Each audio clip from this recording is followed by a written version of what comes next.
Emma kıynantak da var akıyım. Yani başta da ayttım. Dedin Mevludhani deyip Ustad muhterem Hazır Abdurrahman hun tengna hun tafsir tana. Awur ve semen tana yüzden vaytiyan. Ve senin şagirdlerin yüzden vaytiyan. Ben inhem şu onkulenci leteşi. İnem harca galıp, borca galıp bu forma rakım ilin arasında halaf-ı şeriatları takdir tebliğ etmeyen. Sizin şu edipten tebliğinin var rakım settir takdir zan.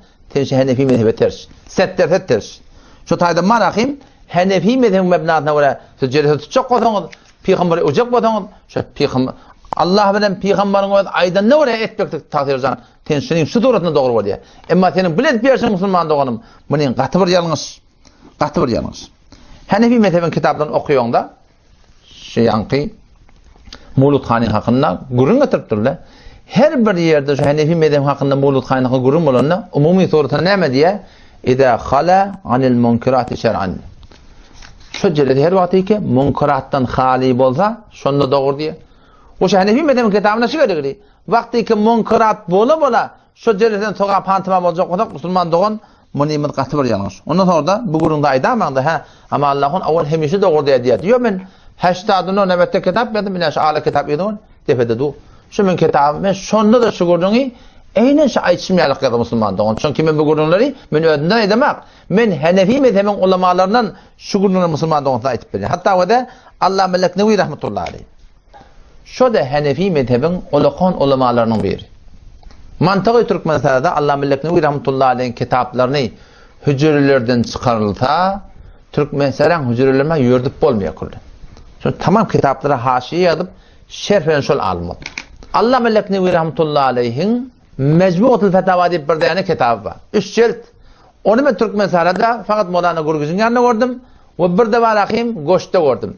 Ama şu Mecmuatul Fetava Allah Melek Nevi rahmetullahi aleyh'in kitabını Hulasatul Fetava diye bir 4 cilt kitabımız var. Şun kaplarına haşiye çıkarttılar şun kitabını. Şun kitabında 4. cildinde 335. sefretinde şu tarzda Mevludhani dadını gurun edip bir gün cildinde çok kodan tutamal ettir.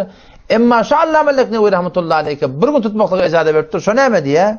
Şu forma ettir. Belki şiirini gahi der esnai Mevludhani ve gahi ba'de Mevludhani taksimi sever.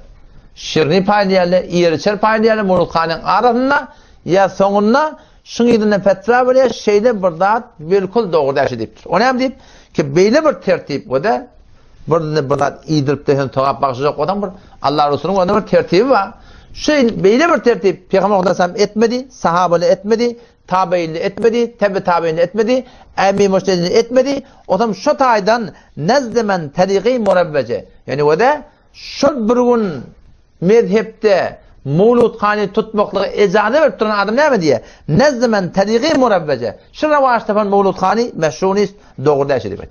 O zaman şu taydan o da bunlar ne mi diyorlar? Hanefi mezhebin kitabından badi şun bir çetçağın aytdiyorlar. Emma onun munkarati ki var o cesede bolmalılar deyip şu ulemalar var sarahaten aydığırlar. Şoları aytmanlar üstünden atlap şol yani Hanefi mezhepte de badi kitabdan adını vermeler var.